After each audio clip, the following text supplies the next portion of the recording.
a community aimed at raising awareness to ensure every home is a safe place for children. This community is called Safe Kids Indonesia. So let's have a chit-chat with the initiator of this community, Wahyu Setyawan Miniarto, or better known as Uncle Billy. Uncle Billy, Hello, thank you so Yani. much for being here. Hello, welcome to the studio. Yes. Now we both have toddlers in the house, Uncle Billy. We're about to take notes. I'm gonna have extra questions for hyperactive toddlers. Okay, so that should be 2 hours, right?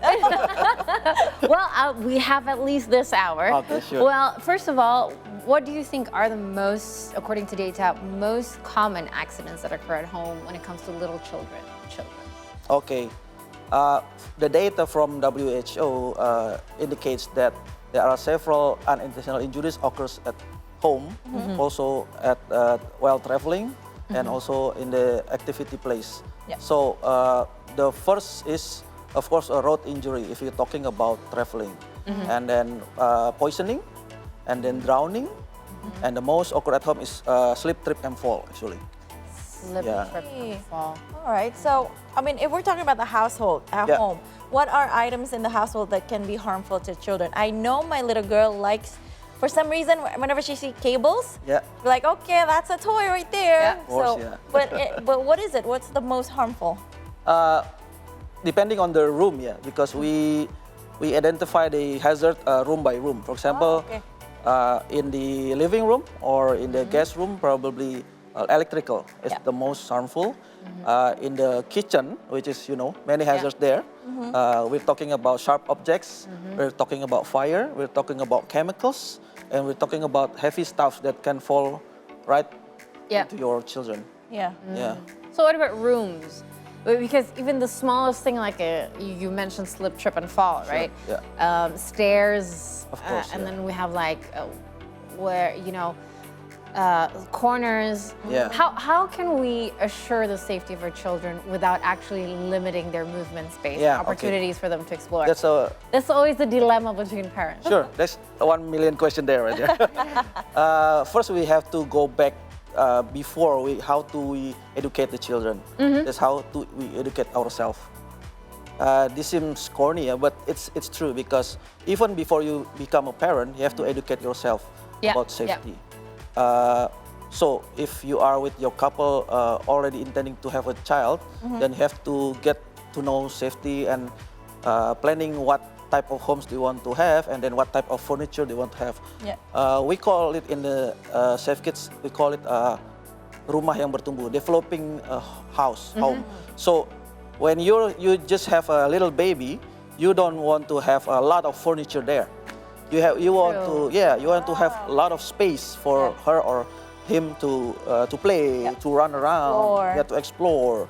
And then you have to be patient. So you not go to the store and buy furnitures, tables. You have to also consider, for example, this kind of table. This is the hazard is a limit for children is very low because it doesn't have a sharp Corners. object. That's right. Round, Yeah. okay. Something like that. So And it's also very well protected from the bottom. You can't go under it as well. Yeah, It's certainly not, my question is just yes, if that's your first baby. But what if you have your second one and the furniture's already there? Right? Exactly. Yeah. That's what I'm facing right now. So then you have to protect your home. You have to child-proof your home. And nowadays we can find the protection kit everywhere, most in the hardware store. Yeah. Not like back days 10, 15 years ago. And we can buy also online, right? Yeah. Yeah. So it's good to select and then also choose the right child protection and child-proofing for your home. Okay, 3 items, just name like 5 items that needs to be child-proven ASAP. First, the stairs. How do you do? With the like gate. with the gates, Yes, right? correct. Okay. It doesn't work on my baby anymore. Oh, really? She started climbing over these things in less than a year. That's why I'm asking. For hyperactive children, Yeah. it requires. I don't know. You're an expert. I'm like, because we just lose the track and they're just. You know what I mean? Of course. That's why it's more important to have child-proof if you have a hyperactive. First, the gate or whatever it is just a passive barrier. right?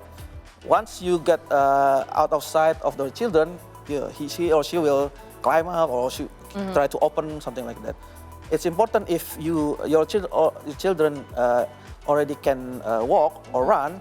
It's also important how to learn how to climb the stairs. Yeah. Yeah. So for example, another example, you want to teach your daughter how to cut vegetables. Yeah. You cannot say don't because it's going to limit her abilities, right? But you have to prepare the good knife. The sharp knife is better. So the sharper is actually better because it has no effort when you're cutting the fruit or the vegetable. But if it's blunt, it's going to be more dangerous. Oh, because it has to Yes, you have move to more. Yeah, it takes get more far effort. Yeah. And then you have to teach her how to do it correctly. Okay. So in terms of stairs, if he or she already walk, you have to teach. Yeah. And then the protection, of course, also. Okay. Wait, so that's only one. Yeah. The first one. We're the first taking notes here. So the first item is stairs, Yeah. and then. And then in the kitchen, you have to protect the knob of the stove. So it doesn't move. Correct, Because yeah. you can turn on the Yeah. stove. Yeah, if she's tall enough, she'll probably Yeah. do it, right? Yeah. Going to try to because Like fire is very interesting for children. Yeah. Yeah. Okay. Third one. That Let's one go. is the protection for the electricity. Do you just cover it? Cover it? There's a lot of types. Yeah. There are types that directly insert to the holes there. Yeah. And there's a cover like a door Oh shape. yeah, like a flap. Yeah. Yeah. Correct. Okay. Do we want to? Yeah, I mean, here's the thing though. The moment a child sees this Montessori board, it's realistic things that could be dangerous as well. Because my daughter has seen electric sockets that are fake electric sockets on the correct. Montessori board. Yeah. And she's learned how to put it since very early on. So she doesn't really realize that it's a hazard, you know what I mean? Correct, yeah. So it's That's the busy board, right? that's a busy board, yeah. Yeah. That's because I understand that there are two types in the Montessori where the child I see, explores, but also to keep it safe. Yeah. Yeah. So other than electric socket, do we have two more? Can you give us two more? What else? Yeah. There's also the protection for the doorknob. Yeah. The doorknob. Okay, yes. And also the protection for the what you call it? Drawers? The drawers. That's correct. Oh, yeah. Yeah. Drawers, so they cannot easily pull it open. Okay. And then that's pinch hazard there. Yeah. And another thing, if they, we have a drawer like a 3 storage drawers. Yeah. Yeah. They can pull and then they can climb like a ladder. And then Ah. usually there's a TV right there. Yes. That happened to me. Oh, My no. son Wow. pull out the TV. Hopefully he's okay. So is that Is the why TV okay? Just kidding. TV's okay. Is that one of the reasons why you made this community? Yes, correct. That's one of the reasons. Okay. And also because myself I'm a safety practitioner in industry. I see. I want to bring this very high standard of safety in industry right to our home. Wow. Okay. So I see that you have some kind of presentation Yes. presented here for us. What do you have? Are these references that we can take a look at? Yeah, sure. In terms of how to keep our homes, safe. So we developed this method because a lot of parents ask how. Yeah, how do you have any tools for us to teach safety? So we developed this method. This is the acronym actually. ANAK, ANAK. Okay. This is not just something we pick up from nowhere because we pick up from the safety industry from the industry, safety theory from the industry. Okay. So we have in safety industry we have hazard identification, risk assessment, and determining the control. Yeah. So we took the essence of that, and we make this method. So the first A is amati bahayanya. So this hazard identification. Yeah. So this can be applied whenever and wherever. Yeah. At your home, during the traveling, and then at the pools, playground. So we have to identify the hazard, and then we assess the risk, nilai resikonya, and then we took action. After we know the hazard and we know the risk, what action has to be Needs to taken. be done, Yeah, okay. should be done to minimize the risk. Yeah, so we cannot eliminate the risk. Yeah. If that's you want it. to eliminate the risk, we have to do nothing, right? Yeah. We want to eliminate the risk, we keep them in a cage. Correct, yeah. Yeah. Okay. And the last one, K, is communication, of course. To communicate. What This is is it? the ones who ties them all. So this is the our method. You can apply this everywhere. So it's tough about the communicating part if it's still a toddler that isn't able of communicating. So we're still at the point where we have to get rid of or assess most of the risk ourselves, right? Yeah. It's like, Yeah, I was gonna say, how am I gonna teach Yeah. my 1-year-old when she doesn't even like listen? Like, it's hot. Yeah. Oh, fire.